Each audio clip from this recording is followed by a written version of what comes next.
Welcome students, welcome to the lecture number 3 of data frame. और जिस topic के ऊपर अब हम डिस्कस करने जा रहे हैं वो टॉपिक है accessing data of data frame. ठीक है जी, कि डेटा फ्रेम के डेटा को हम किस तरह से एक्सेस करेंगे। तो चलिए अब मैं वो जो डेटा फ्रेम की हमारी असाइनमेंट है मैं उसको ओपन करता हूं। ठीक है जी, नाउ ये अब हमारे सामने हमारे डेटा फ्रेम की असाइनमेंट आ गई और इसमें जो पहला टॉपिक देख रहे हैं वो है accessing data of data frame. तो चलिए इसको स्टार्ट करते हैं। पहला क्वेश्चन यहां पे है, what is the correct syntax to return the value of the first row of the pandas data frame. अच्छा, अब यहां पे ना एक एलओसी, आईएलओसी, इन सब के बारे में बात हो रही है। पहले जरा मैं इस एलओसी और आईएलओसी का जो केस है उसको क्लियर कर देता हूं। ठीक है जी, सो दैट आपको पहले ये इन दोनों के बीच का डिफरेंस पता होगा, देन हम उसके बाद आगे का काम स्टार्ट करेंगे इसमें। सो चलिए अब जरा बात करते हैं यहां पे, जब हम डेटा फ्रेम का डेटा एक्सेस करने की बात करते हैं। ठीक है कि भाई मुझे डेटा फ्रेम जो है उस डेटा फ्रेम का डेटा एक्सेस करना है।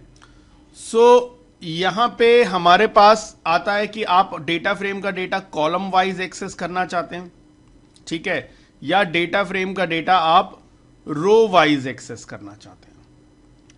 ठीक है जी, सो जब हम रो वाइज एक्सेस करने की बात करते हैं तो वहां पे हमारे पास एक आता है एलओसी और एक आता हमारे पास आईएलओसी।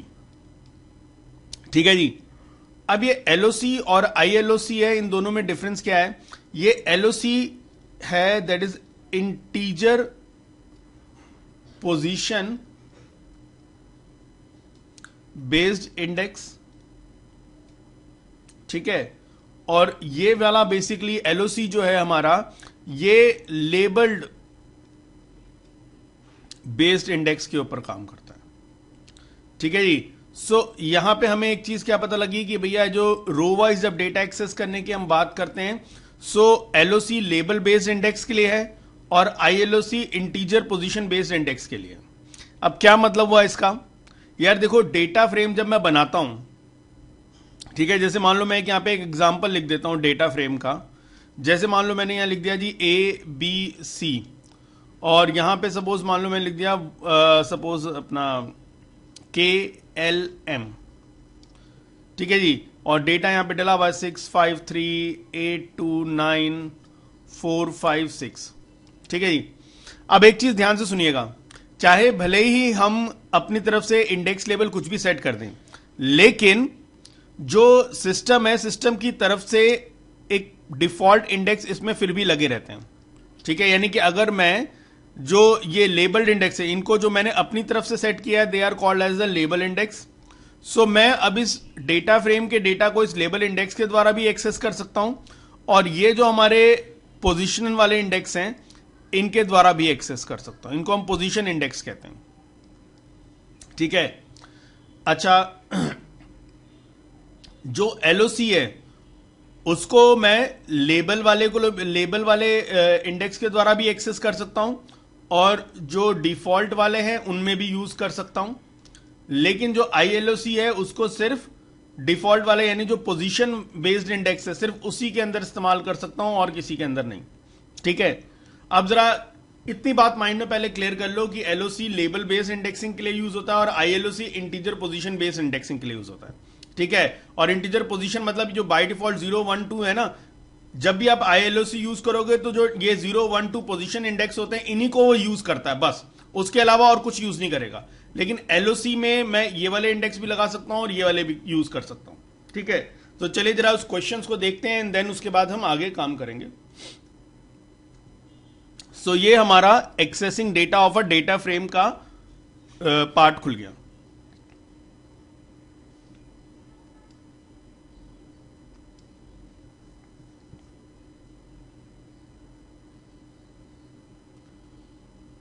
नाउ अब जैसे क्वेश्चन दे रखा, what is the correct syntax to return the value of first row of the pandas data frame. First row यानी कि 0 नंबर इंडेक्स होगा। जैसे मान लो एक डेटा फ्रेम बना हुआ है, इसमें ये अलग अलग आ गए, जैसे मान लो ए बी सी ये कॉलम्स हैं। सो फर्स्ट रो कौन सी है, 0 नंबर वाली इज द फर्स्ट रो। तो मुझे 0 नंबर वाली जो रो है उसको एक्सेस करना है। अच्छा यहां लिखा डीएफ रेंट 0, ये वाला तरीका तो कॉलम को एक्सेस करने के लिए यूज करते थे, ये रो में तो चलेगा नहीं, रो में तो एलओसी या आईएलओसी, ठीक है। अच्छा अब मुझे कौन सा करना है, मुझे तो 0 नंबर करना है ना, ये एलओसी 1 तो बेसिकली 1 नंबर पोजीशन के लिए यूज हो जाएगा, ये आईएलओसी 1 भी वो इसको एक्सेस करेगा, लेकिन मुझे तो फर्स्ट रो जो कि 0 नंबर की है उसको एक्सेस करना है। तो ये जो डेटा फ्रेम है डीएफ रेंट डॉट एलओसी 0, तो इससे 0 पोजीशन वाली रो जो है उसका पूरा डेटा आपके सामने डिस्प्ले हो जाएगा, ठीक है। नाउ आगे बढ़ते हैं। Difference between LOC and ILOC, so both are label based index, नहीं भाई, आईएलओसी में तो सिर्फ पोजीशन वाले चलते हैं, उसके अलावा कुछ चलता नहीं। Both are integer position based functions, नहीं भाई, इसमें तो लेबल वाला भी चलता है। LOC is a label based index function and ILOC is a integer position based function, ठीक है। अच्छा यहां पे दे रखा LOC is integer position based function, ILOC index position based function, ये गलत है। So the correct answer is 6, that is LOC is a label based index function, ठीक है। जैसे मैंने बताया लेबल वाला ये रहता है और आईएलओसी वो integer position based index function है। सो जैसे हमने यहां पे भी पढ़ा था ना कि एलओसी लेबल बेस्ड इंडेक्स है और iloc integer position based index है, सो उसी के अकॉर्डिंगली हमने यहां पे ये बात कही यहां पे, ठीक है। So the correct answer is C. Now next question आएगा, which command will be use to delete third and fifth row of the data frame. अब सबसे पहले एक चीज ध्यान दें, जैसे डेटा फ्रेम मान लो इसमें ए बी सी कॉलम है, सपोज एग्जांपल के तौर पे 0 1 2 3 4 5 6 मान लो ये सब है। अब इसने बोला है delete third and fifth row, तो इसमें थर्ड रो कौन सी होगी, ये फर्स्ट रो ये है, सेकंड रो ये, थर्ड रो ये है, फोर्थ रो ये और फिफ्थ रो ये, ठीक है। तो third and fifth row delete करने के लिए बोल रहा है, इसका मतलब जिस रो का इंडेक्स नंबर 2 है और 4 है उसको रिमूव करना है, और मुझे एक तरह से रो को रिमूव करने के लिए बात कर रहे हैं। तो जब हम रो को रिमूव करते हैं तो ड्रॉप के द्वारा अगर इसको करते हैं तो रो के लिए एक्सिस 0 रहता था और कॉलम के लिए एक्सिस 1 होता था। फिलहाल मुझे रो रिमूव करनी है तो एक्सिस 0 को मान के चलेंगे। सो 2 और 4 को रिमूव करना है और एक्सिस 0, तो यहां पे हमें 2 और 4 वाले ए और बी ऑप्शन दे रखे हैं, लेकिन इसमें एक्सिस 1 दे रखा है, वो तो चलेगा नहीं क्योंकि मुझे रो रिमूव करनी है, तो एक्सिस 0 होगा। So answer is A, DF dot drop 2, 4 axis is equal to 0। Now next, write the output of the given command. अच्छा अब देखो क्या होता है कि अभी तक मैंने आपको बोला था कि यार जो एलओसी है एक तरह से रो इंडेक्स के लिए यूज होता है, यानी कि एलओसी लिखकर फिर जो आपने रो इंडेक्स करना है वो रो इंडेक्स को दे दो। यही हमने देखा था डेटा फ्रेम डॉट एलओसी से रो लिखते थे, लेकिन यहां पे एक और ऑप्शन भी है कि यहां पे एलओसी और यहां पे रो कॉमा कॉलम के बारे में भी दे सकते हैं। यानी कि कल को कोई ऐसी क्वेरी मेरे पास आ जाए जहां पे मुझे रो और कॉलम दोनों के हिसाब से मुझे डेटा दिखाना है, तब मैं एलओसी को यूज करूंगा और इस पैटर्न के अंदर चलूंगा।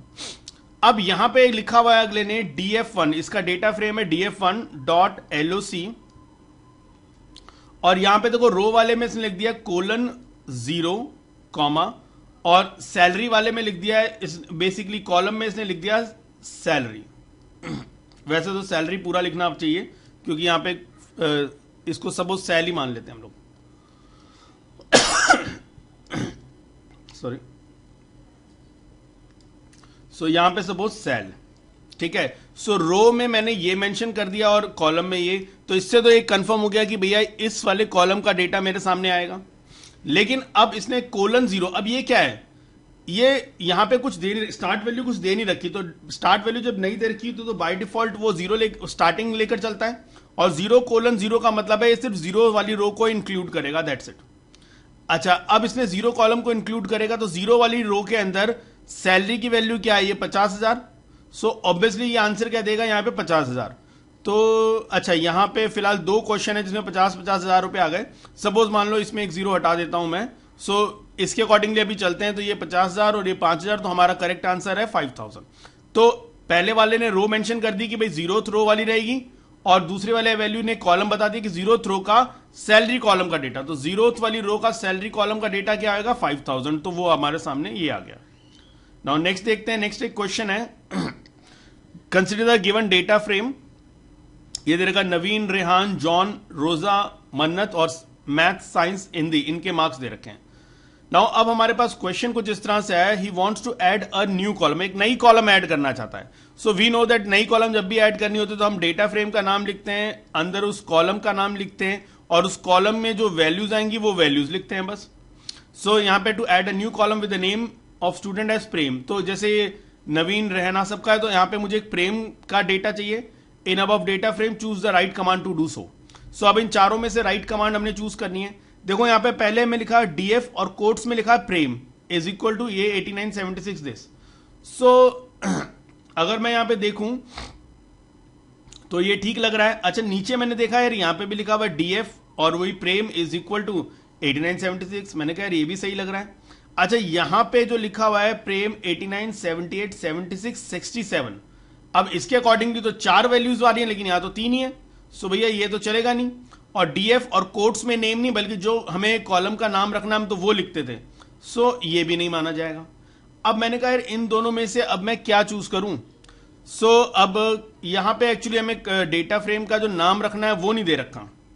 तो अगर बाई चांस डेटा फ्रेम का जो भी नाम, मान लो कैपिटल डीएफ चल रहा है, सो सपोज मान लो यहाँ पे जो डेटा फ्रेम का नाम है वो कैपिटल डीएफ ही है, ठीक है। सो उसके अकॉर्डिंगली अगर मैं चलूंगा तो ये ए मेरा करेक्ट ऑप्शन बन जाएगा क्योंकि डेटा फ्रेम में कैपिटल डीएफ है, तो यहाँ पे कोट्स में प्रेम इज इक्वल टू ये सारी वैल्यूज। सो हमें पता ही है नई कॉलम ऐड करने के लिए हम लोग इसी तरह से लिखते हैं।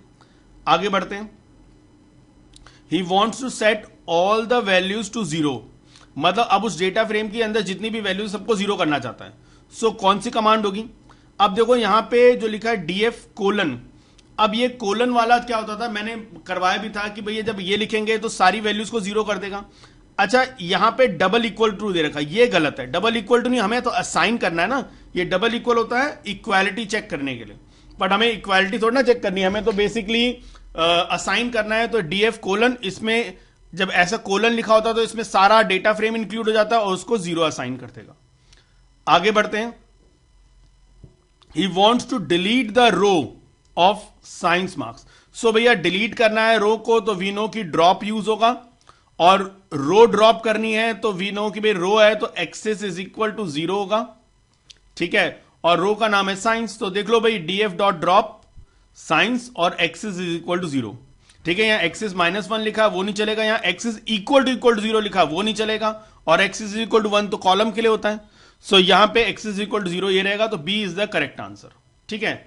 अच्छा आगे देखो नेक्स्ट क्वेश्चन है, the following command is to create another data frame which he wants to add to the existing data frame, choose the right command to do. अब देखो यहां पे वो कह रहा है कि एक डेटा फ्रेम बनाया और उसको हमने एग्जिस्टिंग डेटा फ्रेम में ऐड करना है। तो अब जैसे कुछ कोड दे रखा हमें, तो जैसे एक शीट 1 नाम से एक हमारे पास वो बनी हुई है एक डिक्शनरी जिसमें ये की है, ये वैल्यूज हैं। अच्छा अब ये शीट 1 नाम से डिक्शनरी बनी है। अब मैं S1 is equal to PD dot data frame sheet 1, तो मेरे पास अब एक डेटा फ्रेम बन गया, उस डेटा फ्रेम का नाम है S1, ठीक है। और इस S1 ने ये शीट 1 की डिक्शनरी को अपने पास कंटेन कर लिया। सो S1 है। अब मुझे इस S1 को, जो मेरा DF नाम का डेटा फ्रेम चल रहा है ना, जो भी मैं काम कर रहा हूं सारा DF डेटा फ्रेम में काम कर रहा हूं, इसमें मुझे इसको ऐड करना है। तो अब एक चीज देखो, हमारे पास एक मेथड होता है जिसका नाम है अपेंड। ये किस लिए होता है, एक डेटा फ्रेम को दूसरे डेटा फ्रेम के साथ मर्ज ज्वाइन करने के लिए। सो डीएफ में मुझे अपेंड करना है किसको, S1 को। तो आप इस तरह से इसको लिखेंगे, इसमें क्या है कि इस डेटा फ्रेम में S1 वाला डेटा फ्रेम अपेंड हो जाएगा, ऐड हो जाएगा। सो यहां पे जितने भी इंसर्ट ज्वाइन ये सब तो कुछ नहीं है, यहां पे भी अपेंड दे रखा, लेकिन यहां पे एक्सेस इक्वल टू 0 ये देने की कोई रिक्वायरमेंट नहीं है, ये कुछ ऑप्शन नहीं होता यहां पे। सो यहां पे जब भी आपको एक डेटा फ्रेम में दूसरा डेटा फ्रेम ऐड करवाना है तो अपेंड है, and you have to simply write the name of the data frame. So correct answer is B. अच्छा, what will be the output of the given command? अगर लिख दिया df dot index a b c, अब इससे क्या होगा कि जो इस डेटा फ्रेम के इंडेक्स हैं वो चेंज हो जाएंगे और उस इंडेक्स की वैल्यू a b c हो जाएगी। सो अब जैसे हमारे पास ये डेटा फ्रेम जो दे रखा है ये, तो यहां पे अब इसके इंडेक्स ये हैं, तो मैथ साइंस की जगह यहां पे अब आ जाएगा a b एंड c, यानी कि यही पूरा एज इट इज होगा, बट यहां पे मैथ साइंस और हिंदी की जगह ABC लिखा हुआ आएगा, ठीक है। सो तीनों जो इंडेक्स हैं, क्योंकि इंडेक्स को रीनेम कर रहा है ना, तो df dot index is equal to ये ABC से वो इंडेक्स के नाम चेंज हो जाएंगे। नाउ आगे बढ़ते हैं। Consider the given data frame named as DF. ठीक है जी, अब हमें ये ए बी सी ये दे रखा है, 1 2 3 4 दे रखा है यहाँ पे इंडेक्स। अब जरा देखना हमने इसको, अब यहाँ पे देखो बड़े सारे ILOC और LOC दे रखे हैं। सो अब 1 बाय 1 इसको सॉर्ट आउट करते हैं एंड देखते हैं कि भैया क्या क्या आंसर होंगे यहाँ पे। फर्स्ट पहले ए का, इसमें लिखा है DF.LOC2। ठीक है, सो जब LOC2 लिखा जाएगा तो वो ये लेबल इंडेक्स को फॉलो करेगा, तो ये 2 नंबर पोजीशन का रो का डेटा दिखेगा।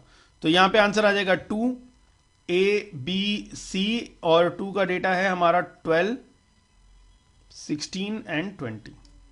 ठीक है, तो ये हमारे पास रिजल्ट इस तरह से बन के आ जाएगा। अच्छा, अगर बी पार्ट जो है मेरे पास, वहां लिखा DF.ILOC2। अब ILOC तो हमेशा इंटीजर बेस्ड, यानी कि जो ILOC है वो हमेशा जो डिफॉल्ट होते हैं ना 0 1 2 उसको फॉलो करता था। सो देखो अब यहां पे आपने तो ये लेबल बेस्ड इंडेक्स लगा रखे हैं, लेकिन डिफॉल्ट वाले भी इसके साथ चलेंगे 0 1 2 3। सो ILOC हमेशा वो डिफॉल्ट वाले पैटर्न को लेके चलेगा। सो अब ILOC2 लिखा है तो भैया वो तो उसके अकॉर्डिंग तो 2 ये है, तो वो यहां पे ABC दिखेगा, लेकिन यहां पे डेटा किसका आएगा? अब वो डेटा आएगा इस थर्ड वाले का हमारे सामने। ठीक है जी, एक्चुअल में आपके सामने रिजल्ट जो है ना इस तरह से व्यू नहीं होगा। मैं जरा इसको एक बार वैसे लिख देता हूं जैसे वो व्यू होगा आपके सामने। ठीक है, ताकि आपको भी उसमें दिक्कत ना आए देखने में। देखो जैसे इसमें LOC2 लिखा है, इसका डेटा दिखाई देगा, तो ये ऐसे ABC और 12 16 और 20 दिखेगा। और बी में ILOC2 है तो वहां पे भी ABC और 2 का डेटा, अब ILOC है तो ILOC2 इसका डेटा दिखाएगा। सो 10 15 एंड 21। ठीक है, क्योंकि जब एक सिंगल वाला दिखाते हैं ना सिंगल एलिमेंट को, तो वो इसी तरह से ऐसे कॉलम वाइज दिखा देता है। हाँ, जहां पे मल्टीपल होंगे तो वहां पे फिर वो ऐसे रो वाइज दिखाएगा। सो A और B हो गया। Now C, DF.LOC 1:3। सो 1:3। ठीक है जी, सो अब ये हमारे पास स्लाइसिंग आ गई। अब स्लाइसिंग में क्या, ध्यान से सुनना, जब लेबल्ड इंडेक्स होते हैं, सो लेबल इंडेक्स में वो स्टार्टिंग से लेकर एंडिंग पूरा इंक्लूड करता है। अब ये लेबल इंडेक्स ही माने जाएंगे क्योंकि ये तो हमने खुद ही मेंशन किया है ना। सो यहां पे अब देखो डेटा कैसे आएगा। अब यहां पे 1 2 एंड 3 और A B और C और 15 12 10 20 16 और 15 18 20 और 21, इस तरह से डेटा आ जाएगा हमारे सामने।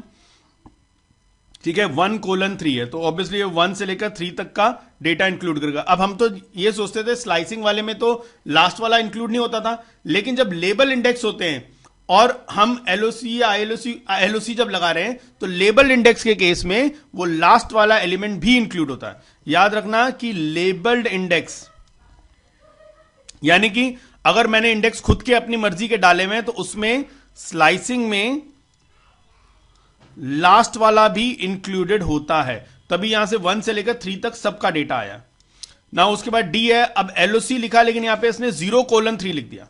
अब देखो क्या है यहां पे चक्कर की 0:3 लिख दिया है, लेकिन मैंने कहा यहां तो LOC लिखा हुआ है। अब प्रॉब्लम चक्कर क्या है यहां पे कि भाई अब आपने 0:3 लिख दिया, अब 0 तो यहां पे है नहीं, तो अब जब ऐसा नंबर आ गया जो यहां पे मौजूद नहीं है तो फिर वो डिफॉल्ट वाले इंडेक्स के अकॉर्डिंगली काम करेगा। और 0:3 तो 0 से लेकर 3 से एक कम तक दिखाएगा, क्योंकि अब लेबल वाला तो नहीं फॉलो कर रहा ना अब ये, तो 0 1 2 का डेटा आएगा मेरा। तो डी का आंसर मेरे पास ABC और 0 का 1 है और 1 2 3, यानी यही सेम टू सेम डेटा मेरे सामने दोबारा आ जाएगा। ठीक है, बट जब मैंने 0 लिखा तो वो तब भी उसने बेसिकली किसको फॉलो किया, डिफॉल्ट वाले इंडेक्स को। ठीक है, तो अब डिफॉल्ट वाले इंडेक्स में जब चलेंगे तो भैया स्लाइसिंग वाला लगाओगे तो लास्ट वाला इंक्लूड नहीं होगा, लेकिन जब लेबल वाले इंडेक्स को यूज करके चलोगे तो वो स्लाइसिंग वाले में लास्ट वाला इंक्लूड होगा। अच्छा, अब फिलहाल ये जब LOC 0:3 लिखा तो ऑब्वियसली हमने एक तरह से इंडिकेशन दे दी उसको कि तुमने भाई डिफॉल्ट वाला यूज करना है। तो जब वो डिफॉल्ट वाला यूज कर रहा है तो लास्ट वाला इंक्लूड नहीं करेगा। अब मैंने लिख दिया DF.ILOC 1:3। अब देखो ILOC 1:3। सो अब ये स्लाइसिंग ले ली। अब ये ILOC वो तो हमेशा डिफॉल्ट वाले लेकर चलता था, अब वो 1 पोजीशन से लेकर 3 से 1 कम तक निकालेगा। सो डिफॉल्ट के अकॉर्डिंगली 1 पोजीशन से लेकर 3 से 1 कम यानी 1 और 2, ठीक है। तो यहां पे एक तरह से 2 और 3 पोजीशन का ही डेटा आएगा। सो 2 और 3 एंड देन ABC और 12, 16, 20 और 10, 15 एंड 21, ठीक है जी। क्योंकि ILOC कर रहे हैं और ILOC में 1:3 तो डिफॉल्ट इंडेक्स के अकॉर्डिंगली चलेगा, और जब डिफॉल्ट इंडेक्स के अकॉर्डिंगली चलते हैं तो लास्ट वाला इंक्लूडेड नहीं होता स्लाइसिंग में। अच्छा, उसके बाद F है, प्रिंट DF A लिखा हुआ है तो सिर्फ A वाली कॉलम का डेटा दिखेगा यहां पे, ठीक है। सो A वाली कॉलम का जो भी डेटा है हमारे सामने 1, 2, 3, A वाली कॉलम का 15, 12 एंड 10 वो आ जाएगा। और जब आपने G वाले में आपने 2 कॉलम लिख दिए A और C, सो भैया A और C का डेटा आएगा 1, 2, 3। सो A में 15, 12, 10 और C में 18, 20 और 21, ठीक है जी। इस तरह से डेटा आ जाएगा। तो ये सारे के सारे LOC ILOC के थोड़े बहुत मैंने आपको ऑप्शन बताया कि किस तरह से ये वर्क कर रहे हैं, ठीक है जी। तो फिलहाल अभी इस लेक्चर में हम इसी 6 नंबर क्वेश्चन तक ही करेंगे। अपने आगे वाले लेक्चर के अंदर हम 6 से नेक्स्ट क्वेश्चन जो है उनको करना स्टार्ट करेंगे। So that's all for today, ठीक है। अब मैं नेक्स्ट लेक्चर के अंदर आपको 6 नंबर क्वेश्चन से आगे के क्वेश्चंस को सॉर्ट आउट करेंगे। So thank you very much. और हाँ, वीडियो को लाइक और शेयर करना ना भूलें और चैनल को सब्सक्राइब जरूर कर दें।